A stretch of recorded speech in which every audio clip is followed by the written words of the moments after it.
Join me, 48 Hours correspondent Erin Moriarty, on my podcast, My Life of Crime, as I take on true crime investigations like no other. This season, I'm looking into the labyrinth of crime and secrets within families. I'm cutting straight to the evidence and talking to the people directly involved, including investigators and the families of victims. Listen to My Life of Crime with Erin Moriarty wherever you get your podcasts. Girl, real talk. This whole "it's new year, time to reinvent myself" trash is not the vibe for 2024. You can find someone who loves you for you, as you are. You don't need to read a stack of self-help books, only eat sad salads, or start meditating at 5 a.m. to be ready for dating. So yeah, my advice is to download Bumble and find someone who embraces you the way you are right now. Let me know how it goes.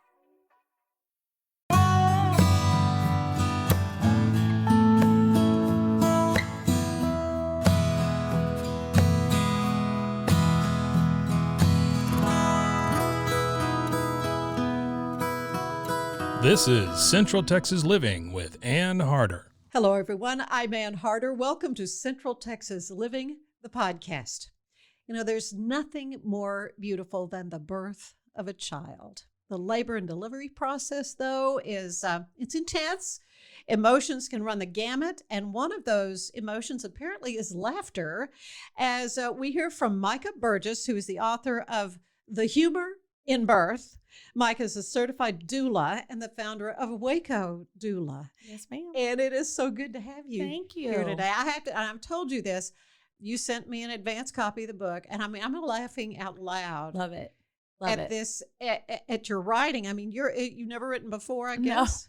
No. Are you a journaler? I do journal. Yes, Okay. I do journal. And but I have never written anything before. I have always told my clients, during a birth or something, if something happened that was funny or something that was said, I will look at them and go, hey, I've always wanted to write a book called The Humor in Birth, and this is going in it. So I've threatened to write one for many, many years. And I guess quarantine was the right time to do it. Well, there you go. The names have been changed to protect. Oh, yes, absolutely. All the names have been changed. That's right. To protect people's, their privacy and identity. So, yeah. Okay. Well, let's start off by explaining what a doula is, not a doula.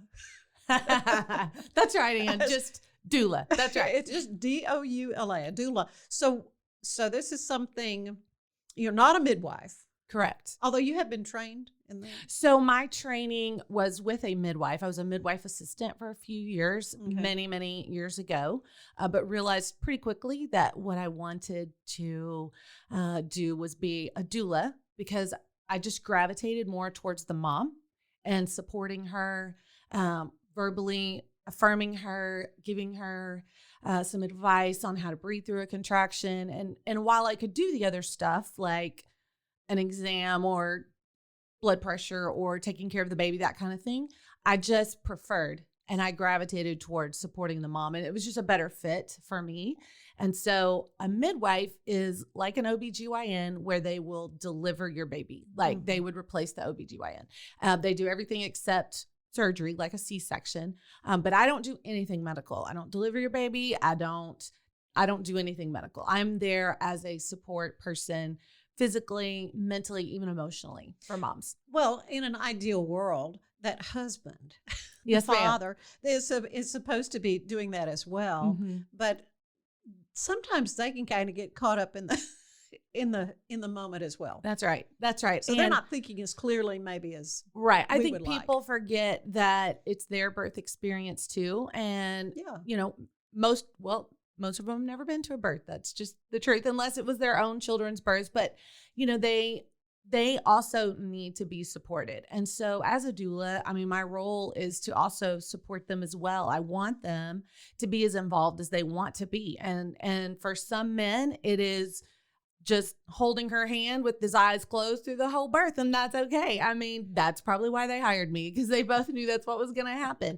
And then some of them are all in, repeating everything that I say, and they're enjoying the whole experience. And that's really what, as a doula, I really want for anyone that's in the birthing room, the laboring mom or the husband. I want this to be a positive experience. And that is probably why I decided to take this angle on birth to help normalize it a little bit. We're just having babies, and there's comical things that happen. Yeah, there's a lot of things that happen the same way. You know, it's a physical process, but every birth is different. Yes. And there are so many different ways a couple or mom particularly can decide they want that birth to look like.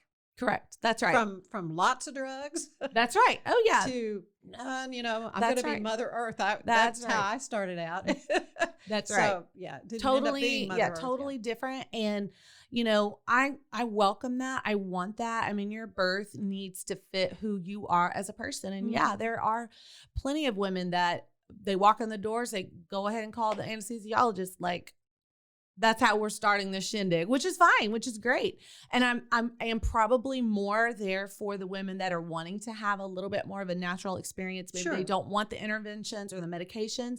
And so that means you've got a little bit of a harder road. You signed up for a marathon. And so there's things that woman is going to need in order to accomplish that goal that she wants to accomplish in having a natural vaginal delivery. Yeah, we talk about the role of the husband, and I remember one of the couples that you highlight in the book. They're both physical trainers, Yes.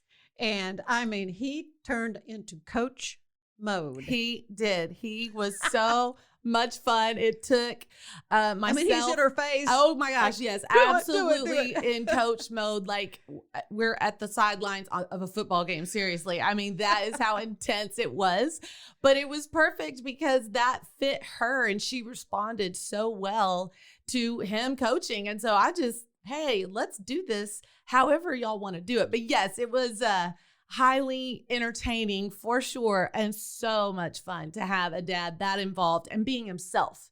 I think one of the things that we really help provide as a support person in the room is I think we allow those men who maybe feel uncomfortable in this scenario, right?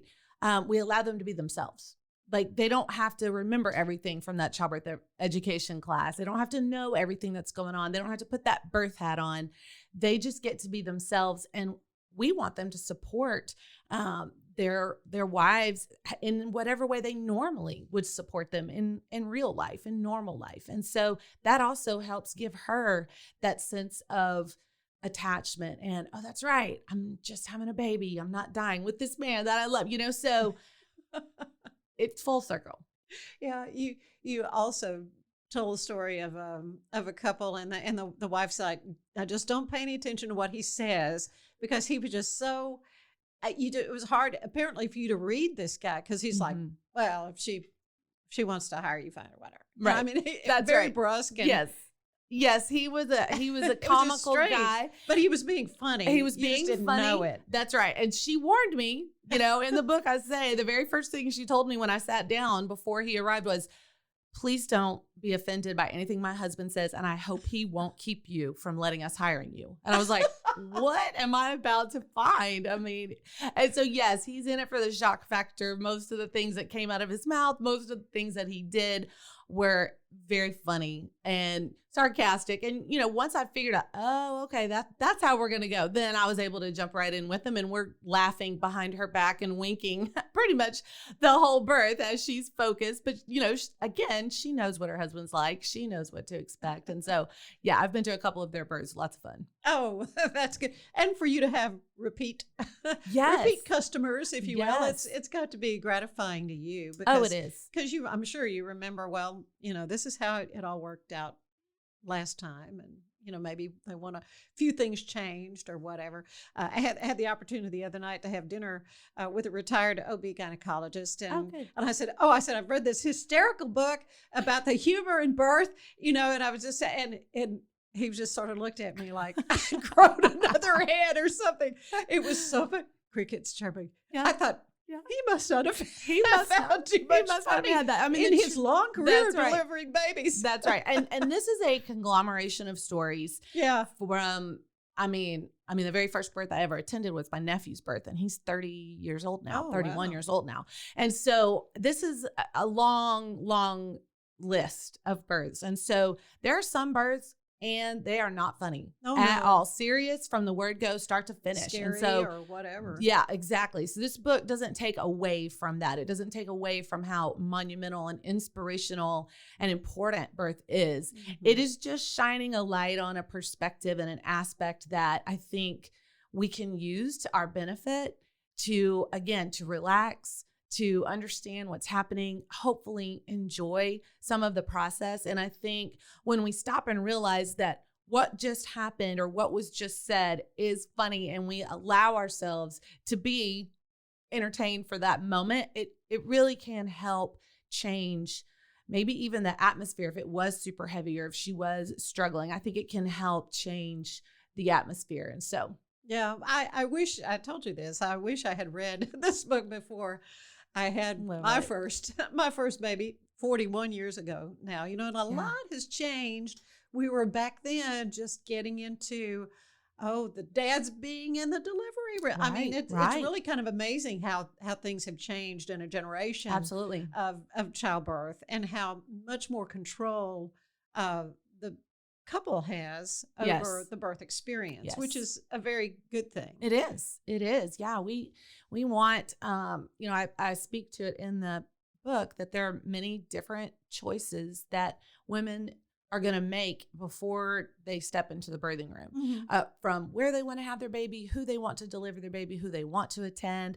There's a whole chapter on birth plans. And I mean, it is wonderful to see how many options there are for women today. And, our hope is to expose and let them see what all their options are. Hey, we don't always have to go this one track, even though that was your mom's experience, or maybe all your friends ended up with this. Oh, the yeah. truth I is we have these hearing about twilight sleep or something that my mother's generation would. They go in and then they'd wake you up.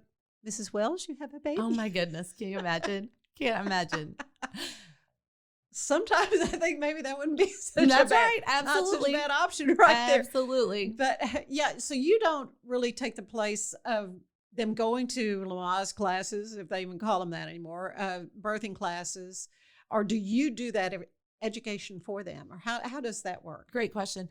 For Waco Doula, we do not offer a childbirth education class. Here's what you need to know from A to Z, everything about birth. We do a client class for our clients that has more to do with preparing your body and your mind for natural childbirth, very specific to that. But there are lots of doulas out there that are also childbirth educators. And we even have some in the Waco area. They do both. And so there's not a wrong way to do that. One of the biggest reasons why we've chosen as Waco Doula to not do childbirth education classes or be your postpartum doula as well, we really want to focus just on the birthing room.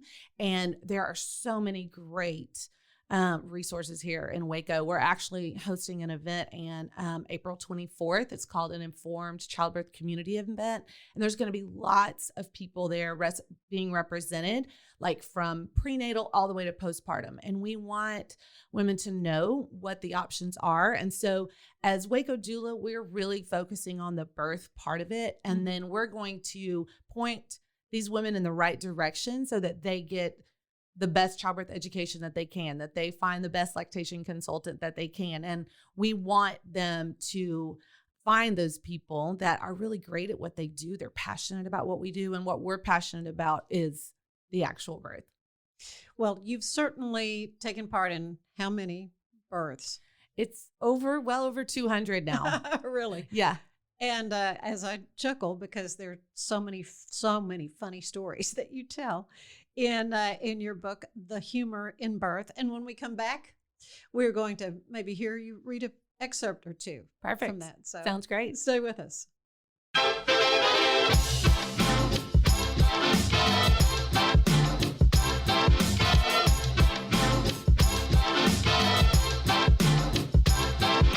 Hello, and thank you for tuning into KNOW Waco. I am your host, Debbie, here to help you get in the know about Waco.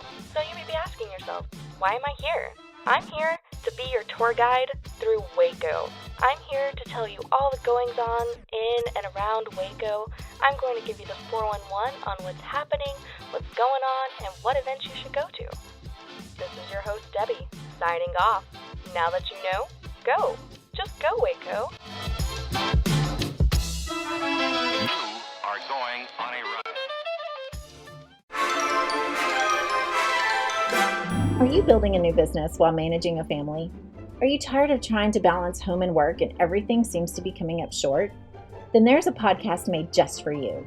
Baking Your Business from Scratch is where we create the perfect recipe for building a successful business while managing your home and family with love.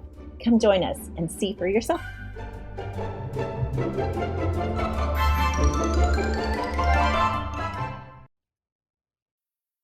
Girl, real talk. This whole it's new year, time to reinvent myself trash is not the vibe for 2024. You can find someone who loves you for you, as you are. You don't need to read a stack of self-help books, only eat sad salads, or start meditating at 5 a.m. to be ready for dating. So yeah, my advice is to download Bumble and find someone who embraces you the way you are right now. Let me know how it goes. And we're back visiting with Micah Burgess, who is a Waco doula. She has written a hilarious book called The Humor in Birth. And, you talk about all the different women that you work with, and most of them Southern ladies. Yes, ma'am. And you giggle because you know where I'm going with this, because Southern, you have a certain picture in your mind of a Southern genteel lady, but some of them can really sound like sailors, not to That's right. not to disparage sailors. That's right. With their language, but That's right. Yeah, there are points during the birth of a baby that things do get very intense.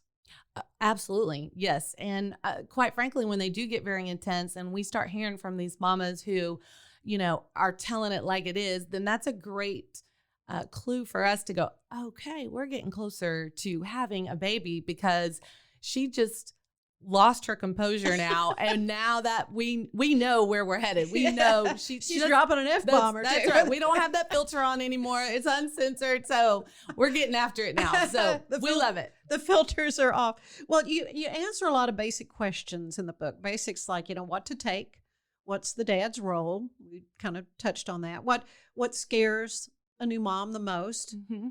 Yes, ma'am. Yeah. Yes. Well, you want me to give that punchline, or you want to wait for people to read the book? What a woman's greatest fear is. Let's let them read the book. Okay, read the book on that one sure. Their greatest fear. But what are some of the biggest mistakes you've made as a doula? That I've made plenty of mistakes for sure. One of the very first births that I attended actually became a great learning experience for me. I was working with a midwife, and it was actually at a home birth, and I had shown up. It was time for me to start coaching for labor for this woman. She was not communicating at all. She was one of those very focused people. The room was darker. There was peaceful music. I mean, there just wasn't any chatter, even between the contractions. She was just super focused. So I was coaching her, and just watching as she was approaching a contraction and just saying, hey, here comes another contraction. You're doing great. You say that, and I just remember. That's right. That's right. They say you forget, child. You don't. You really. don't. You don't. You no. really can't still remember. That's right. That's right. So I'm telling her to take a really good deep breath and then just let all the pain out. And so I've been coaching her for a couple of hours, and then the midwife finally pulled me and she said, hey, let me talk to you for a second. So we stepped out of the room, and she's like, hey, this is my fault. I should have told you, but she does not want us to use the word pain. And I was like, oh, snap. I think I've said it 100 times in the last few hours. So then I go back in, and that's all I can think about, Anne, is don't say pain, don't say pain, don't say pain. And of course, that's what I'm trying to say. And so, I'd start to say, push. And, then I was just like, you're doing so good. You're killing it. And then I'm like, wait, can I say killing it? I'm just totally second guessing myself. And so the baby's here, and she's like, oh my goodness, Micah, thank you so much. Your coaching was perfect. And I'm thinking to myself, what? I mean, I messed up completely, but I learned a great lesson.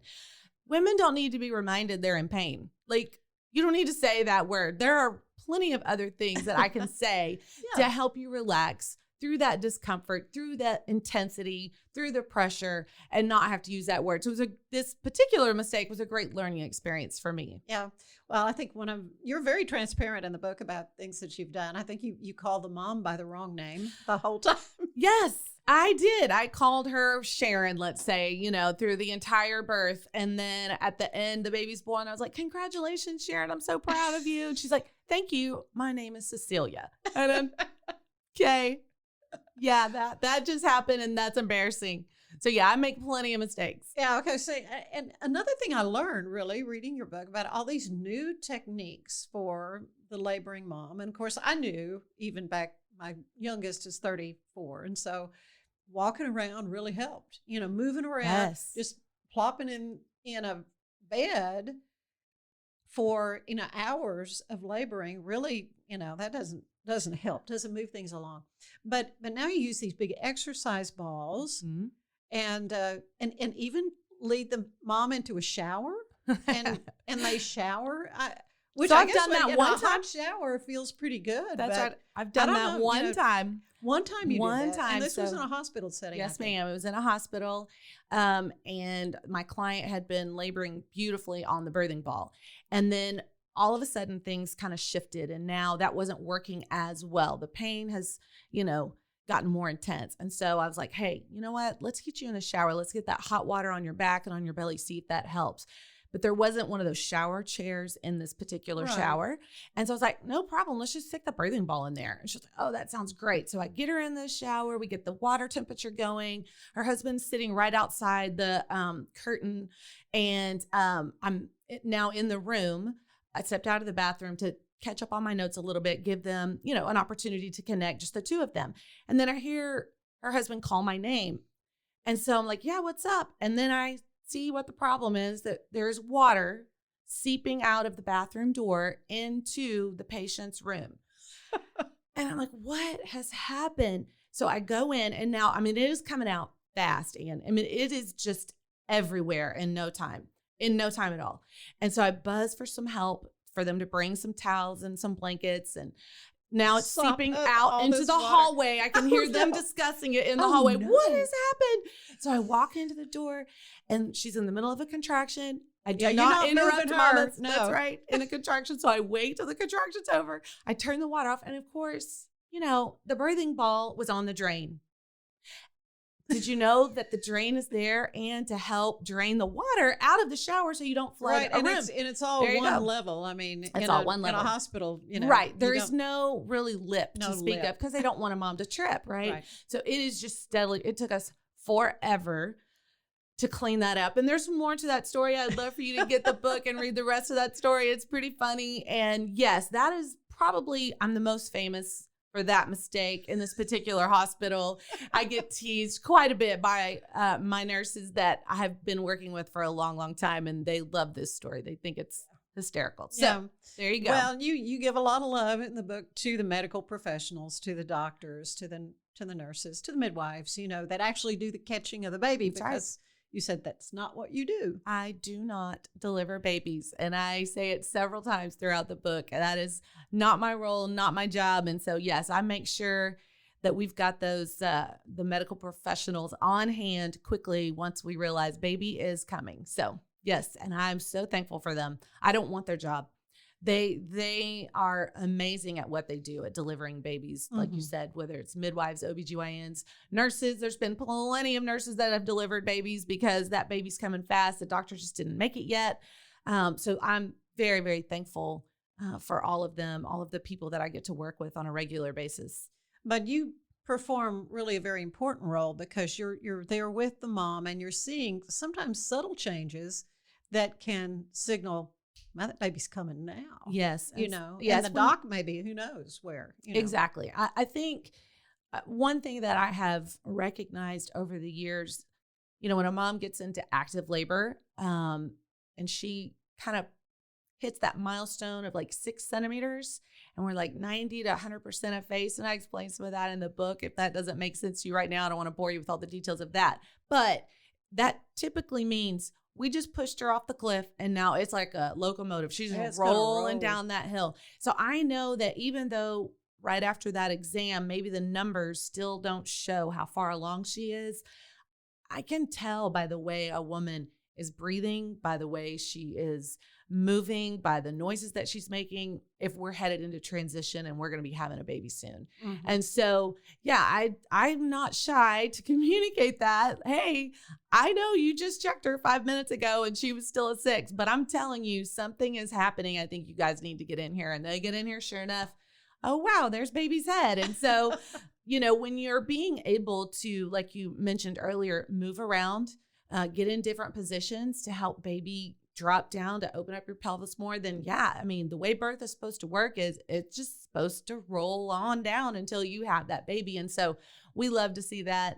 And, it is sometimes a really stark switch for some moms. And, we're breezing along Sort and of doing Jekyll fine. and Hyde. Exactly. Jekyll and Hyde, and breezing through and going along just fine. And then boom, all of a sudden we got a different woman in the room because everything just changed in an instant. Mm-hmm. And so, we try to take our cues from these mamas in terms of, how far along they are and how well they're doing. Mm-hmm. Just finished watching the Ken Burns series on Hemingway. Not to put pressure on you, as an author. Oh my gosh. As an author. But of course, in this beautiful series on Hemingway, they would read excerpts from his writing. And I was just thinking, read an excerpt from it. There's lots of capital letters. Yes, ma'am. Spelling out sounds. That's right. Oh, gosh. But you have something you want to share with us when it comes to working with amateur first time, I guess you yes, mean, ma'am. parents, That's right. as opposed to those who've been there, done that. We're gonna go with this again, second, maybe third time for another baby. That's right. So what you want to share with us?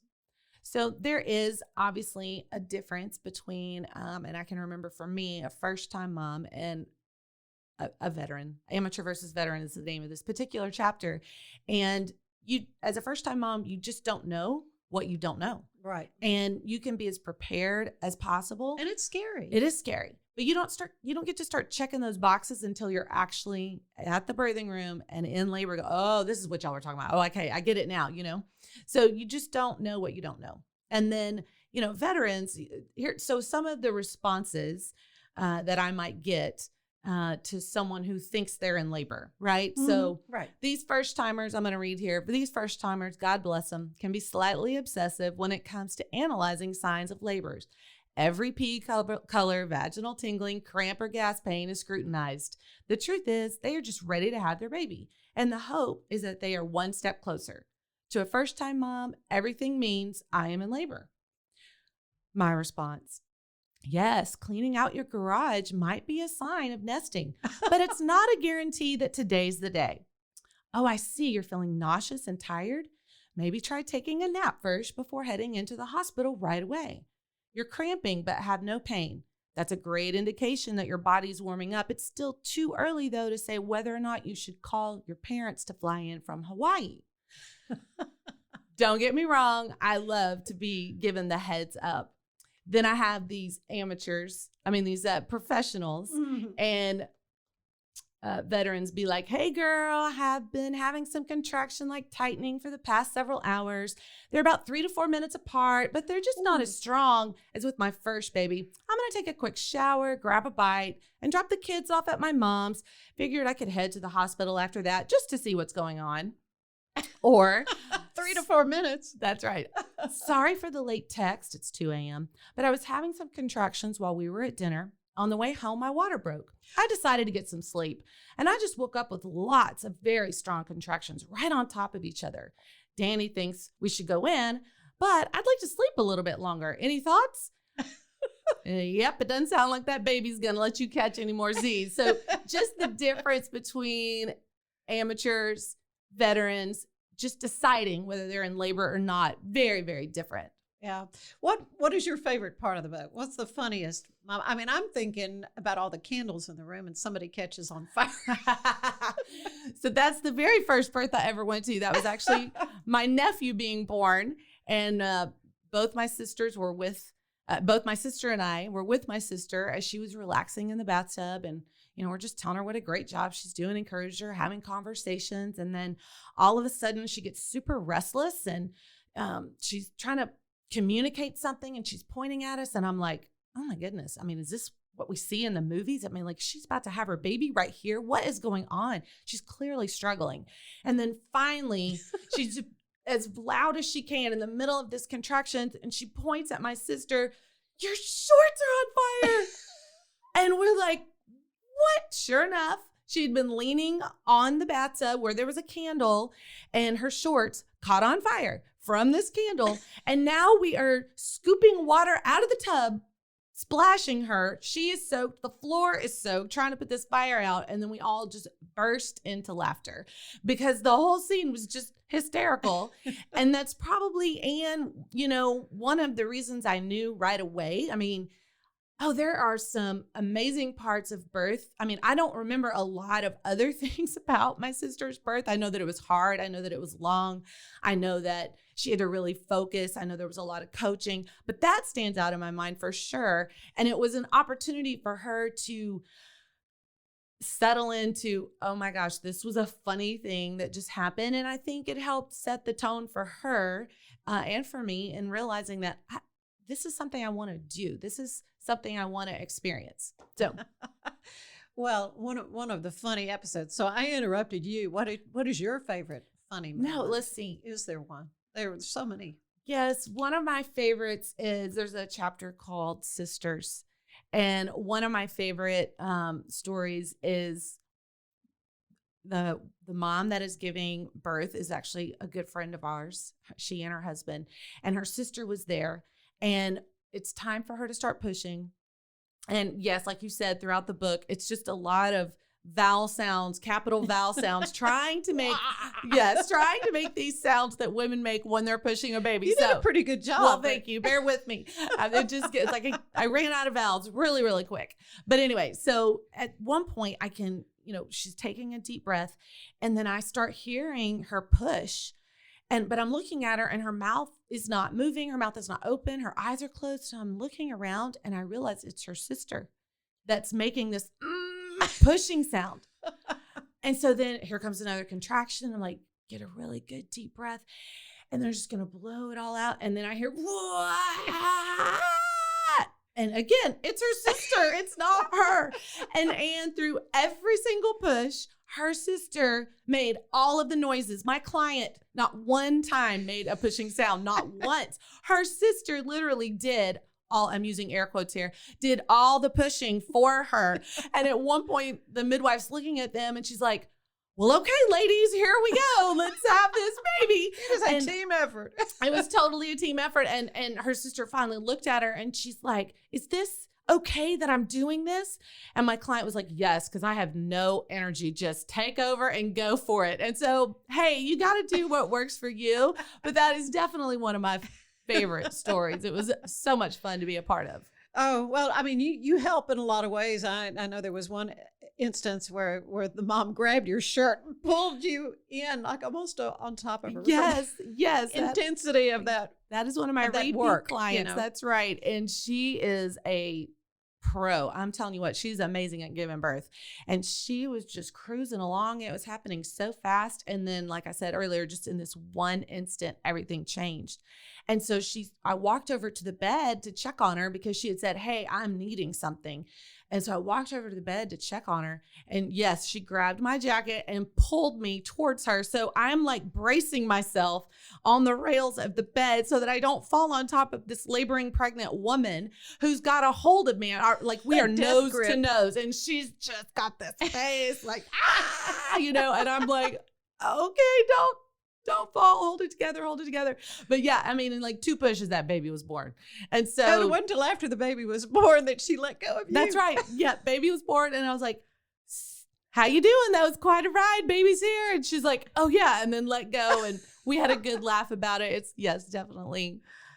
I want to say, I keep saying, this is one of my favorites. Oh, I know. My editor finally was like, you have to stop saying this is one of my favorites. I was like, okay. So we pulled a lot of those comments out of the book, but because they are, obviously, it's my life. It's what I do. It's what I love. I'm super connected to all of my clients, and they're they're family to me. And so I'm very invested in them. And yeah, every story feels like my favorite story for sure. Well, you've got a great collection of them in The Humor in Birth. How can folks get a copy? Thanks. So it is on Amazon right now, and they make it really simple. You just type in The Humor in Birth and it will pop up, and it is available now.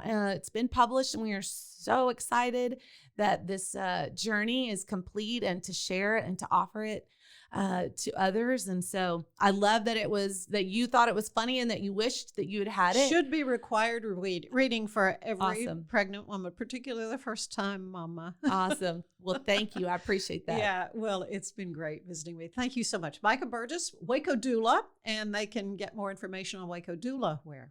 That's right, wacodoula.com. And then also our Facebook page is wacodoula.com, and our Instagram is Waco Doula. And so, yeah, lots of information that way. You can also go to My Doula Micah. That's my Instagram page. And so lots of ways to find us. It's been great. Thank you so much. Thank you, Ann. Yeah. Central Texas Living is part of the Rogue Media Network family. Be sure to check out their other shows at roguemedianetwork.com. Please rate us 5 stars on iTunes and anywhere else you get your podcasts. Join us again soon for more Central Texas Living, the podcast. This has been a Rogue Media podcast.